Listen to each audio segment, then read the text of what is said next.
You ask Tiger to solve. This deals with linear equations with one unknown. The final result is n equals -5. Let's solve it step by step. Group all constants on the right side of the equation. Add 8 to both sides. Simplify the arithmetic.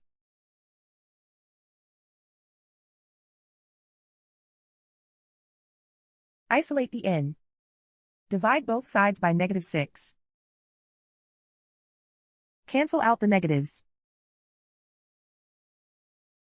Simplify the fraction. Move the negative sign from the denominator to the numerator. Find the greatest common factor of the numerator and denominator. Factor out and cancel the greatest common factor. And so the final result is n equals -5.